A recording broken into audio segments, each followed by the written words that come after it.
Alright, so today's video, I've got a lot of requests from people, both sending me on personal messages on YouTube as well as comments on my videos about slings and how to take care for them. So, if you go to my YouTube channel, here's where it is. I'll just look it up, hang on, right over here. If you go to playlists, I organized all these videos that I have on my channel. It's over 1,400. It's monstrous how much videos I've made in the past 3 years. So go to Tarantula Caresheet videos, and you have access to all my 2009 videos. That are eventually going to be updated for, for the Mythbuster videos.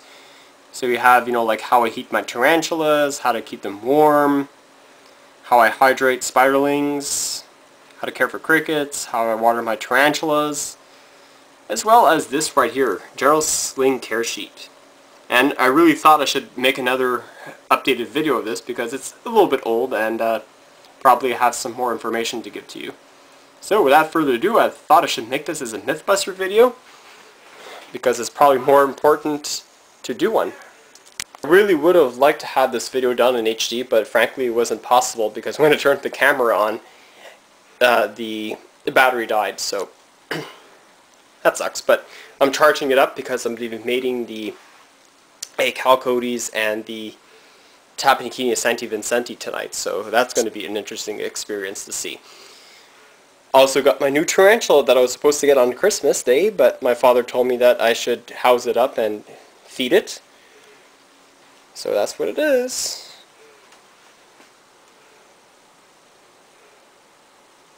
Lovely specimen, isn't she? It's a female. It's roughly the same size that I got this one last year. It's going to be good. Alright.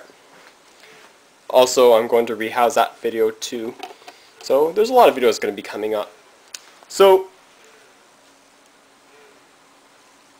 I was going to make it on the Orthodonticus artibalis, the Thailand fringe, but I decided, that this is probably more important than a tea that may or may not be very popular in the hobby. But I got a lot of this requests, and I think it's best I should do this.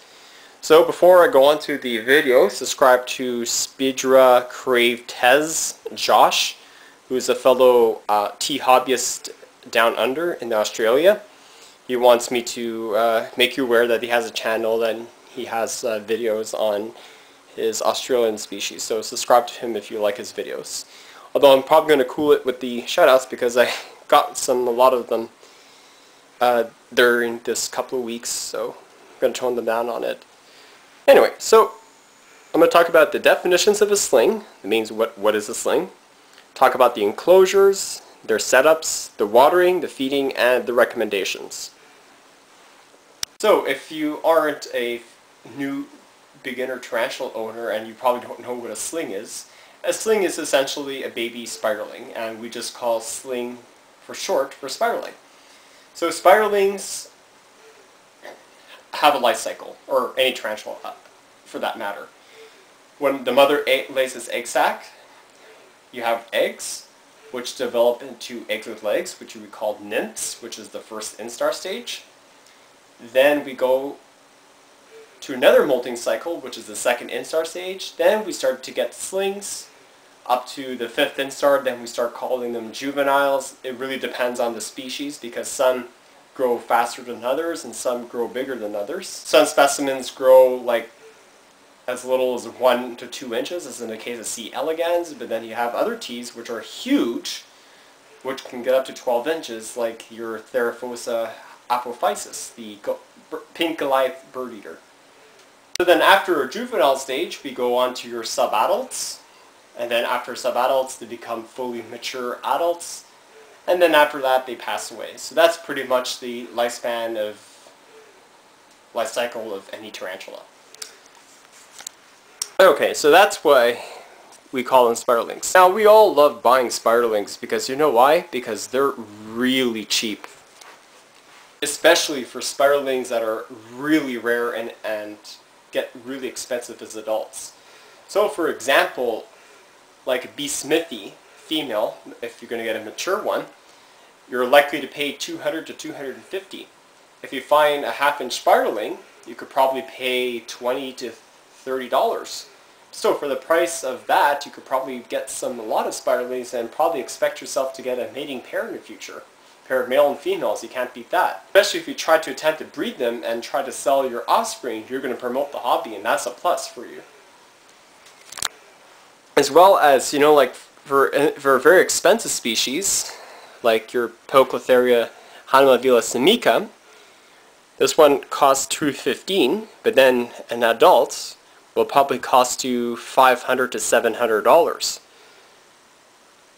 So this is much more affordable, and I love watching spiderlings grow because it just proves to me how a good hobbyist I am and how I feel confident of taking care of spiderlings. But now I'm going to talk about the enclosures and then the enclosure setups. Well, if you have been following almost nearly any of my feeding videos or any videos that I make in general, you probably have a sense of what I use to house spiderlings. Under no circumstance do I house them in 10-gallon tanks, not even 5, not even the big size critter keepers. This is too big, the 6-liter shoebox enclosures, not even deli containers, because you know why? Because for 10 and 5-gallon tanks you have a hard time trying to find a sling like this small. It's like essentially finding a needle in a haystack. It's probably not a good idea to house them in there.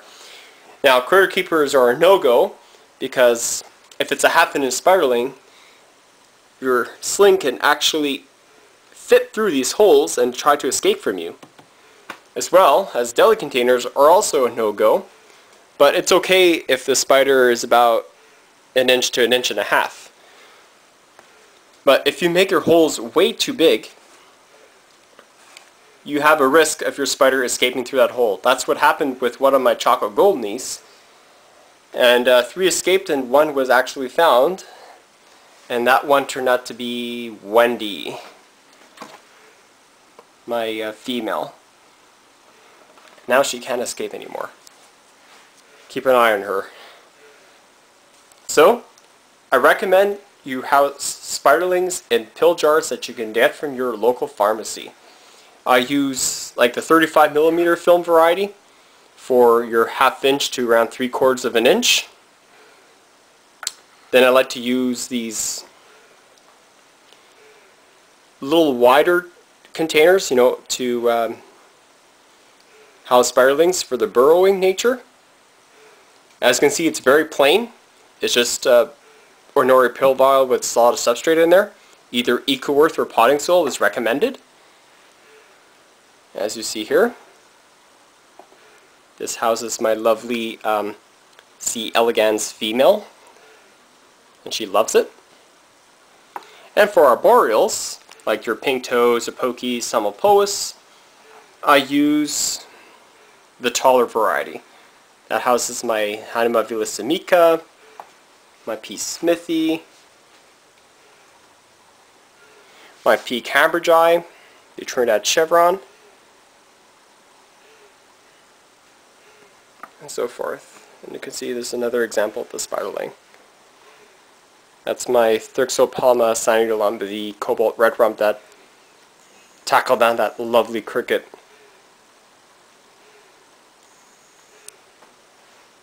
Decorations are really not necessary for your sling cage, although you probably want to do something for your arboreals. You can either put like small pieces of cork bark and mount it on its side like I did for my P. rufilata, or you can simply go to your local plant shop and get yourself sphagnum moss and just put it upright, and the tea's going to climb up, make its webs, and do whatever a spider needs to do. I don't put anything really jagged in there because it could rupture its abdomen, and I really don't want that happening on any of my teas. Now for delicate species like Avicularia, you probably want to give them cross ventilation. So what cross ventilation means is a lot of air holes on both on the cover and on the side of the enclosure, because avics, in my opinion, are one of the most troublesome species that I've dealt with in captivity, and they really like a combination of humidity and ventilation to survive well. So I would make a lot of small air holes both on the side of the jar as well as the top. Don't make them too big because you don't want your spider to crawl out of there, because that's going to be a no-no, and you're probably going to be very upset if that happens. Now I'm going to talk about watering the slings. Slings are very easy to water, and under no circumstance should you ever provide a water dish for your sling, because that's going to be very dangerous in them, and they're going to likely kill it, because tarantulas can drown themselves, believe it or not, especially as slings. So what I usually do for spiderlings, I don't even offer any water dish unless they're around 2 to 3 inches in size. And for the 2 and 3 inch size, like this Pseudohoplopus species long-haired, I just use those orange juice bottle caps from like Snapples or Oasis, and I just use it as a water dish. It's really good. It's not too deep, it's shallow, and it's wide, and it's perfect for your tea. So for spiderlings, as you see, there is no water dish in there. I never provide water dish because they're very dangerous. Like I stressed, they can drown themselves really badly. So what I do is that I mist the substrate, and I soak it to the point where it's not overly too wet, but it's moist enough to allow the spider to drink. So I do this exactly with my A. calcodes, my Chelobrachys fimbriatus. Take a spritzer, probably mist for about maybe 15 to 20 seconds, no more. And that's pretty much it. So you don't want it too wet, because it could stress your spider out, especially for the burrowing species like your Haplopalmas. Okay, so I'm going to show you how this is done. So what I have here is your typical ordinary spritzer bottle. I have here warm tap water. You don't really have to use distilled water. I just use tap water and it's just fine. Okay, so this is what you do. This is what I mean.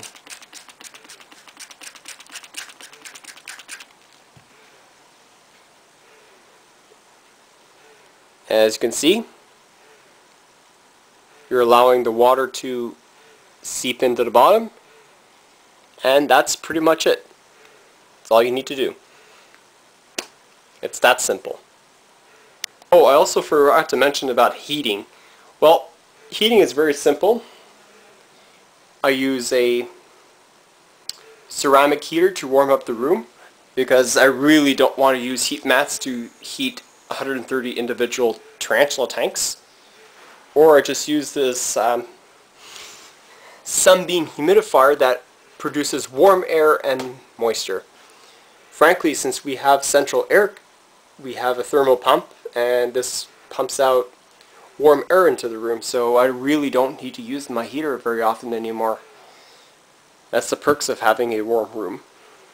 And also for spiderlings, since I don't use any heat mats available, this is why I use primarily warm water, because warm water gives a lot of heat as well as humidity, so it's kind of like your two-way factor in there. That's cool. Now about feeding. Well, a lot of people have asked me how often do I feed my tarantulas, especially the spiderlings. And if you probably saw a lot of my tarantula feeding videos, you've probably seen the direct answer, because every time you see a new feeding video, that's when I feed the slings, and as well as the adults. I feed them exactly the same schedule. I give probably a little bit bigger crickets than normal, but I had no deaths from them dying off due to starvation. So it's perfect. Although I do want to explicitly mention, you probably want to power feed, like feed more than usual. probably maybe every 4 to 5 days. Avic slings, your Theraphosa slings, and your Epholopus sauronathus, the blue fang. Because in my experience, these are one of the more difficult species and the most fragile to keep alive in captivity. So it's probably crucial that you probably feed them a little more often than usual to get them out of that fragility stage. So now for my recommendations.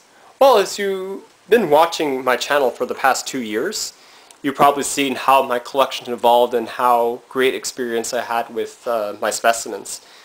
As far as slings are concerned, excuse me, I had great luck with brachypelmas, Hedoscadra, GBBs, they're easy to raise, Lasiodora, Acanthoscuria, Grammostolas, the Rosea, the poker peas, the pulchra, Eupalestris, I had no problems with those, Thrixopelma, they're like tanks. Pocotherias are absolutely ridiculously easy to take care of. I've raised like half-inch spiderlings into mature adults like I did for that P. bara and the P. miranda.